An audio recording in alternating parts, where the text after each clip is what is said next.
માતાજીએ મને રોક્યો અને મને પૂછ્યું. જય માતાજી મિત્રો, તો સ્વાગત આજના નવા વિડીયોની અંદર. તો આજે આપણે જવાનું હોય હાઈ પાવર ચુડેલ માતાજીના મંદિરે, જ્યાં 10 લાખથી વધારે પણ સાડીઓ બાધામાં આવી ચૂકેલી. તો વિડીયોની અંદર કન્ટિન્યુ બને રહેજો, જેથી કરીને જોવાની મજા આવે. તો લેવાડા આપણે જઈએ ચુડેલ માતાજીના મંદિરે. તો મિત્રો, અમે અત્યારે આવી ગયા નેનપુર ચોકડી. તો તમે વિડીયોની અંદર જોઈ શકો છો. તો અમે અત્યારે વરસું ડાબી સાઈડે, કારણ કે અમે આવ્યા નડિયાદ બાજુથી. અને જો તમે અમદાવાદ બાજુથી આવતા હોય તો તમારે જમણી સાઈડે વળી જવાનું. તો જોઈ લો મિત્રો, આ પ્રકારનો અહીં રસ્તો હોય. તમે જેવા નેનપુર બાજુથી તમે બાઇક વાળી લેશો એટલે તમને થોડાક આગળ જશો 100-200 મીટર એટલે તમને સાડીઓ જોવા મળી જવાની.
ફાઇનલી મિત્રો, આપણે ચુડેલ માતાજીના મંદિરે પહોંચી ગયા. તો જોઈ લો મિત્રો, આ છે ચુડેલ માતાજીનું મંદિર. અને મિત્રો, આપણે આ બાજુ થયા તો આ જે રસ્તો તમે જોઈ રહ્યા હોય નેનપુર ચોકડી જવાય મિત્રો. તો અત્યારે એ બાજુથી આપણે આવ્યા. અને તમારે નેનપુર ગામમાં જવું હોય તો મિત્રો આ સાઈડે જવાય. તો જોઈ લો મિત્રો, આ સાઈડે નેનપુર જવાય. અને મિત્રો, આ રસ્તાની એક્ઝેક્ટ બાજુમાં જ આ મંદિર આવેલું હોય તો તમે જોઈ શકો છો મિત્રો. તો ચલો આપણે મંદિરની અંદર જઈએ અને દર્શન કરીએ માતાજીના, અને તમને પણ દર્શન કરાવીએ. તો લેવડો.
મિત્રો, આજે આપણે અંધવિશ્વાસ કે અંધશ્રદ્ધા નથી ફેલાવા માંગતા.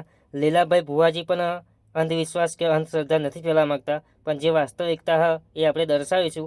તો આપણને જણાવશે લીલાભાઈ ભુવાજી કા મંદિર વિશે થોડુંક. આ જગ્યા ઉપર એક્સિડન્ટ બહુ થતા હતા. કોઈને ખબર નથી કેમ થાય છે, શું કારણથી થાય છે. પછી નૈનપુર ગામની ફાટકથી નૈનપુર ચોકડી સુધીમાં એક્સિડન્ટો એટલા ઘણા થતા તો કોઈ બી ટાઈમ ગમે ત્યાં થઈ જાય, પણ કોઈને ખબર નથી પડતી કે આ કેમ થાય છે, શું કારણથી થાય છે. આ નૈનપુર ને સણસોલીની સરહદ ઉપર આ માતાજીનો સ્થાનક બન્યું છે. બે ગામોની વચ્ચે કે નૈનપુરમાં આવ, સણસોલીમાં આવ.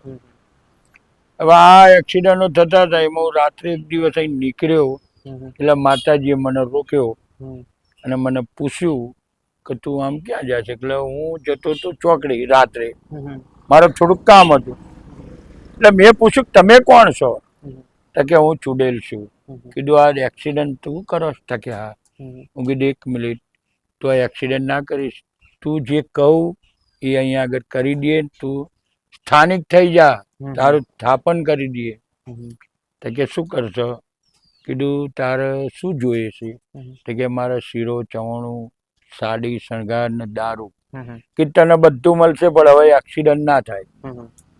તે પછી જે મારી આગળ એ વચનમાં બંધાઈ ગયા તે પછી આજે 2008માં તારીખ 4 ના દિવસે સ્થાપન કર્યું. એના અમે ધૂપ કર્યો, શીરાનો ચવાણાનો દારૂનો, સાડી લાયા, સાડીને એને માતાજીના દેવર ઉપર મૂકી. પણ એને તે દિવસ એટલું કહેલું કે મારી સાડી ગમે એટલી થાય કોઈને હાલવાની નહીં, મારી વસ્તુ વેચવાની નહીં. અત્યારે આ 10 લાખ સાડી છે, લોકોના કામ કરે છે અને માતાજી સાડી પહેરે છે. હવે અત્યારે એની કોઈ દેશ બાકી નથી કે આ ચુડેલમાની માનતા નહીં હોય. અહીં રવિવાર, મંગળવાર ને ગુરુવાર ભરાય છે. એ સમય અઘોરી છે, એ માતાજીના હંગાતે જ છે. પણ એમનો અહીંયા આગળ ચવાણું બિસ્ટલ ને દારૂ હોય છે. અહીંયા આગળ માતાજીના કુંડમાં, આ કુંડમાં શીરાનો ચવાણાનો અને દારૂનો ઢોર થાય છે. એમાં દારૂ કોઈને આપવામાં નથી આવતો. આ કુંડમાં જેનો ઢોર થાય છે કોઈને પીવામાં કોમમાં નથી આવતો. પ્રસાદ આવે, પ્રસાદ આવે ખાવા. બીજું કે કોઈને વસ્તી ના હોય એને માનતા લેશે, કોઈને લગ્ન ના થતું હોય એ ત્યારે જે માનતા રાખે અને એનું કામ થઈ જાય તો એનું નિવેદ હોય છે. કોઈના રૂપિયા ભરાઈ રહ્યા હોય અને કોઈ ના આવતા હોય એનું નિવેદ હોય છે. બાકી શોખનું તો કોઈ પેંડાની પ્રસાદી લાવે, પણ માતાનું કરવું પડે.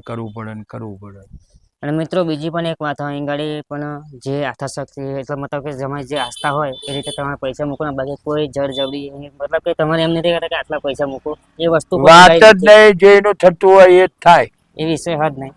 તો મિત્રો હજુ સુધી આ 2008માં કોઈ બેઠો એમ તો કે આપણી જોડે આ ભુવાજી આ રૂપિયા માંગ્યા, અવતારમાં ના બને. અહીં ગાડી એવું પણ નથી, તમારી જે આસ્થાશક્તિ હોય એ રીતે તમે બાધા રાખી અને તમારે જેની જે ઈચ્છા હોય ત્યારે રાખે, એને જે મોન્યું હોય એ કરે.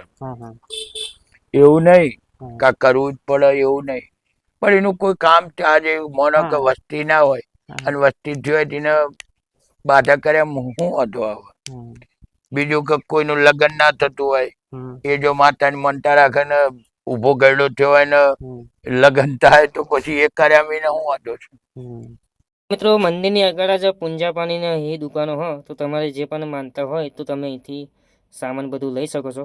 તો જોઈ લો આ ભાઈબંધ છે આ દુકાનના માલિક, તો અહીંથી પણ તમે લઈ શકો છો બધું. તો જોઈ લો મંદિરની એક્ઝેક્ટ સામે અઘોરી મહારાજનું પણ મંદિર આવેલું, તો આપણે એના પણ દર્શન કરીશું.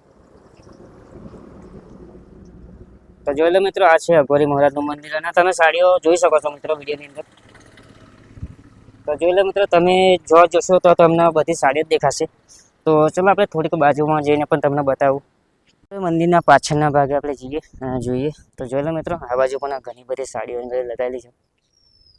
જોઈ લો આ બધી જ માનતા માયેલી સાડીઓ તમે જોઈ શકો છો.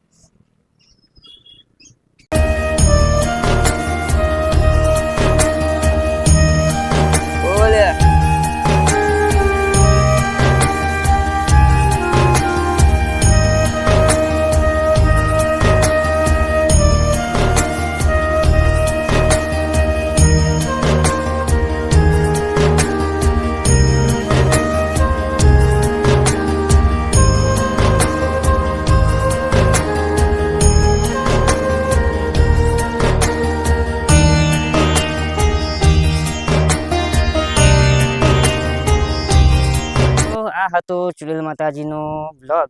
તો મિત્રો તમારે પણ જો આ મંદિરે આવવું હોય તો લોકેશન આપણે આગળ ટાઇટલ લગાવી દઈશું, એ પણ જોઈ લેજો. અને હું પણ તમને કહી દઉં કે અમદાવાદથી 35 કિલોમીટર થાય અને નડિયાદથી 15 કિલોમીટર.